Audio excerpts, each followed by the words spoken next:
बेटा एक बार शुरू करें फिर हमारी समधिया की अदालत, जोरदार तालियां समधिया की अदालत में इल्मी बहस में सबसे पहला नाम हम वो पुकारेंगे रूपेश मात्रे जी। हमारा शहर इतना बड़ा शहर है सर, हमारे शहर में ऐसे कितने इंस्टीट्यूट होना चाहिए थे, बड़े बड़े कॉलेजेस होना चाहिए थे, लेकिन वो किसी वजह से नहीं है।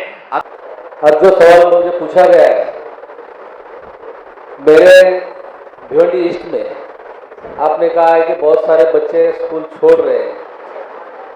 हम तो इस सवाल का जवाब देने में यही कहेंगे कि बच्चे की पढ़ाई तालीम जो है ये संवैधानिक अधिकार है और गवर्नमेंट ने भी रूल्स बनाया है कि कोई बच्चा शिक्षा से वंचित न रहे और इस कानून के तहत हर बच्चे का अधिकार है। और फिर भी अगर बच्चों को स्कूल छोड़नी पड़ती है तो ये हमारा दुर्भाग्य है, कहीं ना कहीं हम कम पढ़ रहे हैं, ये हमको मानना पड़ेगा।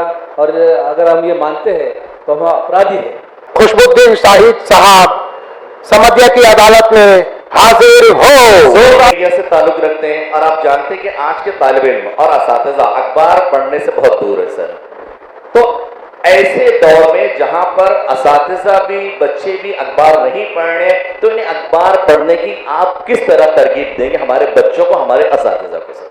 उस सवाल से पहले उसका एक जवाब ये होना चाहिए कि मतलब एक सवाल ये होना चाहिए कि अखबार क्यों नहीं पढ़ते या अखबार पढ़ते मतलब पढ़ने की क्या नाम है कि क्यों ज़रूरत है, अखबार पढ़ने की ज़रूरत क्यों है। तो ये बच्चे उनकी आदतें अपनाना चाहते हैं, इसका फ़ायदा उठाने के लिए उस्ताद को बहुत तामीरी काम करना है। असल में बच्चों को क्राइम से रोकने के लिए हम बच्चों को शहरी निज़ाम का पाबंद बनाएं। शहरी निज़ाम का पाबंद होना बहुत ज़रूरी है। वो बहुत छोटी छोटी बातें हैं, लेकिन आइंदा यही बातें बड़ी हो जाती हैं और उन्हें क्राइम की आदत पड़ जाती है कि जिनके ताल्लुक से ये गुमान किया जाता है, ये माना जाता है, जैसे हम जितने भी प्रिंसिपल्स हैं शहर के, अगर कोई मसले मसाइल हमको आते तो हम इनसे रुजू करते हैं। आपके अगर हेल्थ इश्यूज है, आप रेगुलर कॉलेज में नहीं आ रहे हो, आपकी अटेंडेंस नहीं है, लेट कमिंग है, that is going to affect the learning outcomes of the children. अब आप इसे कैसे टैकल करोगे? वर्क लाइफ बैलेंस भी बहुत इम्पॉर्टेंट है। आप घर के जितने भी आपके घर के झगड़े, आपके जितने सर आप खुल के बात कर सकते हैं आप I can take that liberty and I seek an apology in advance from both the genders. बज़ाहिर उनकी हुकूमत नहीं है, लेकिन वो तालीम में वहाँ पीछे नहीं है।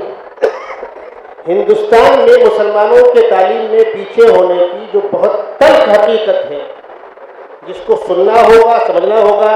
रवीश सर, मैं आपसे खास तौर पर कहूँगा, यहाँ जंग आज़ादी के मौके पर जो एहतजाजात हुए, आंदोलन हुए, कुर्बानियाँ दी गई, इन कुर्बानियों के बाद जब मुल्क आज़ाद हुआ तो जैसे कहते हैं कि किसी के साथ नाइंसाफ़ी होती है तो एक चिड़ पैदा हो जाती है, एक बगावत का मिजाज पैदा होता है। आज़ाद तो कराया था हमारे अकाबिर ने, लेकिन मुर्गी पाला किसी ने, अंडा खाया किसी ने। बदकिस्मती से इस मुल्क जो देश के लोग हैं, चाय बनाने को पीएम बनाते हैं, रिक्शा चलाने को सीएम बनाते हैं, तो ये जो सोशल वर्कर है यही तो वोट निकालने के लिए दौड़ते हैं, तो ये तालीम के मैदान में क्यों नहीं आगे आते हैं? तो ऐसे सोशल वर्करों से हमको बचना है ना। आज मैं पंचगनी से ग्रेजुएट हूँ, मगर मुझे यहाँ पर भिवंडी में 1984 में जब राइट्स हुआ था, जब राजीव जी आए थे भिवंडी में, फिर आप इंग्लिश में बोले जरा सा। No I can not, because मैं चाह रही हूँ कि बच्चे अच्छे से समझे जो मैं बताना चाह रही हूँ। हमारी बुनियाद भिवंडी में इंग्लिश की नहीं है। Please please, I can speak very well English but I don't want. जो मैं इंग्लिश में बोलने का मेरा सवाल था कि आप जो बोल रही हैं कि आप ग्रेजुएट, हमारे बच्चे समझ जाएं। नहीं, आई अंडरस्टैंड, बट सर मुझे प्लीज, मैं चाह रही हूँ कि मैं बच्चों को और अच्छे से समझाने की कोशिश करूँ। I am not crossing you sir. तो मैं ये बताना चाह रही हूँ आपको, जिस वक्त 84 में राजीव जी गांधी जब भिवंडी आए थे, फसाद हुआ था हमारे शहर में, 1984 से आज 2004 चल रहा है।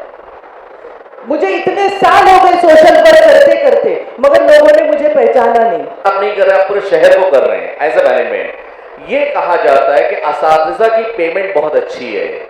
तो जब असातिज़ा की पेमेंट बहुत अच्छी है तो स्कूल के काम और असातिज़ा की तनख्वाह को आप किस नजरिए से देखते हैं? मुझे पता था ये सवाल मुझसे पूछा जाएगा। इंतजामिया कितना भी कुछ कर ले, आपसे भी मुखातिब हूँ कि इंतजामिया कितना भी कुछ कर ले, उसको कठेरे में खड़ा होना ही होना चाहिए। और हम लोग इससे भागते नहीं, हम लोग तो इससे सबक लेकर इसको आगे बढ़ाने की कोशिश करते हैं। अब आज सोचिए कि साजिद सर, तनख्वाह टीचर्स का कोई मोल नहीं। जो शख्स तालीम देता है, तरबियत देता है, क्या उसका कोई मोल हो सकता है? मैं तो अपने टीचर्स को याद बहुत सारे जो इलेक्ट्रॉनिक मटेरियल्स मिल रहे हैं, मेरी स्कूल में भी मैंने लिया है और अल्हम्दुलिल्लाह काफ़ी ह्यूज अमाउंट का मतलब आईसीटी लैब हमारे यहाँ पर बना है और बच्चों से फैज़याब भी हो रहे हैं। तो ये न्यू एजुकेशन पॉलिसी जो है वो बच्चों के लिए तो बहुत फ़ायदेमंद है। इसके अलावा टीचर्स के लिए भी फ़ायदेमंद है क्योंकि टीचर्स न्यू टेक्नोलॉजी इस्तेमाल कर रहे हैं। इसके अलावा 4 साल बीएड का कोर्स, मतलब कि प्रिंट भले नेक्स्ट डे आता है लेकिन वेबसाइट के ऊपर जो है वो सेम डे या सेम आवर पे आ जाता है। तो अगर आप वहाँ पे 2-3 फैक्ट चेक करोगे तो आपको डेफिनेटली मिल जाएगा कि वाकई में ये न्यूज़ सही है या गलत है। तो ये एक आसान तरीका है चेक करने का कि न्यूज़ फेक है कि फैक्ट है उसका। बिल्कुल समझ में आया आपको इस तरह का जवाब कि किस तरह हमने चेक करना है। अक्सर होता है कि हमारे पास एक न्यूज़ आती है, हम बेगर सोचे समझे उस न्यूज़ को फॉरवर्ड करते हैं, हम उसको देखते भी नहीं। ये एक बात है कि बिना सोचे समझे आप उसको फॉरवर्ड ना करें तो ज़्यादा बेहतर है किसी भी चीज़ को भी। सर, एक तकरीर मुकाबले में हम लोग जज थे कल्याण के नेशनल। सुनाओ हल्का सा कि एक मरतबा अचानक प्रिंसिपल साहब ने हम लोगों को अपने ऑफिस में तलब किया और कहा कि आज 10वीं क्लास में एक उस्ताद ने एक तालिब इल्म ने ऐसी बात कह दी है जो पूरे कैंपस को उसने हिला दिया। हम लोग सर जोड़कर बैठे कि क्या बात है। तो सर ने बताया कि एक 10वीं के तालिब इल्म ने, जबकि बड़ा अच्छा माहौल था मिलत का, एक 10वीं के तालिब इल्म ने अचानक सवाल किया कि सर मैं खुलकर बात कर रहा हूँ सर, बुरा न लगे। नहीं, आप करें प्लीज। 10वीं के तालिब इल्म ने सवाल किया कि सर आपकी जीएफ कैसी है, आपकी जीएफ का क्या नाम है। बात समझ रहे ना? मैं भी जब स्टूडेंट थी मेरे माइंड में नहीं था कि मैं वकील बनूंगी, लेकिन कुछ ज़रूरी बात मेरे सामने ऐसा है कि मैं वकील बनना चाहती थी और अल्हम्दुलिल्लाह बनी। तो ये सोच ना रहे कि वकील झूठा होता है।